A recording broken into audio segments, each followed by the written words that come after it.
in these hymns focusing on the attributes of God and worship. We've had a German hymn by a pietist hymn writer, translated by John Wesley, an English Methodist. Yesterday's hymn by Scottish Presbyterian, and today's hymn by an English Congregationalist who was a publisher, published a periodical, and also published the hymns of Isaac Watts for a generation later than Isaac Watts lived, and a powerful hymn on one attribute of God in particular, and that is his omnipotence. God's omnipotence is his almighty power over all things at all times, his infinite power. He's not just immensely powerful, his power has no limit, no boundary. He is omnipotent.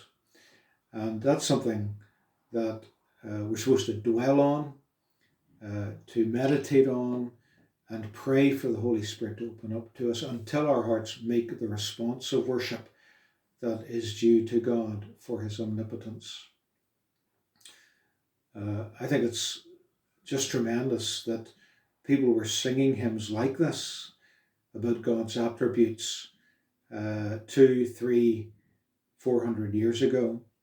Hymns that can barely be matched by a lot of more contemporary hymns today, and hymns where you've really got to think about the words. You take them out and you meditate on them, and as you meditate on them, by the grace of the Holy Spirit, it begins to open up our hearts more and more to worship.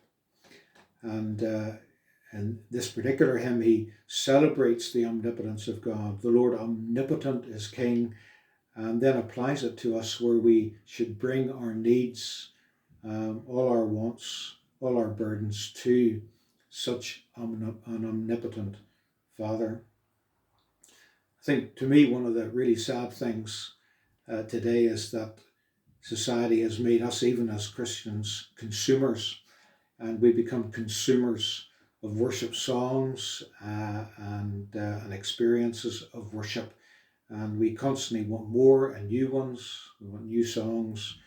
We sing through a song and we pass over that to another, and we hope we're going to be singing songs that we like the tunes of, perhaps like the words of, but we just consume one after another and rarely dwell on the truths that those are expressing, especially in psalms and hymns like this, to dwell on the omnipotence of God, to dwell on the eternity of God, to dwell on the perfection of God, to dwell on the unchangeability of God. And this is what worship is supposed to be about. It's bringing before our eyes of faith, if you want, these amazing attributes of God until we are just lost, as we said yesterday, in wonder, love, and praise.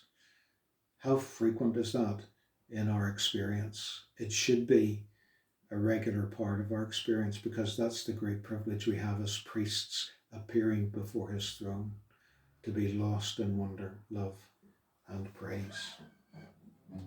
Lord omnipotent is King. The Lord is King, lift up your voice, let all in earth and heaven rejoice. From age to age the song shall ring. The Lord omnipotent is King. The Lord is King, who then will dare resist his will, mistrust his care, or murmur at his wise decrees, or doubt his royal promises.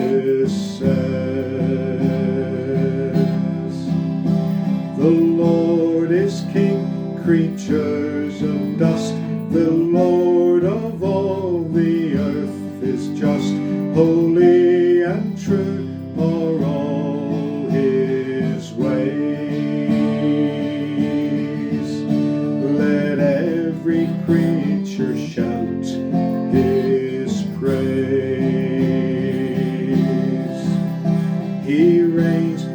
saints believe and say, your God is King, your Father reigns. See, seated at the Father's side, the man of love, the crucified.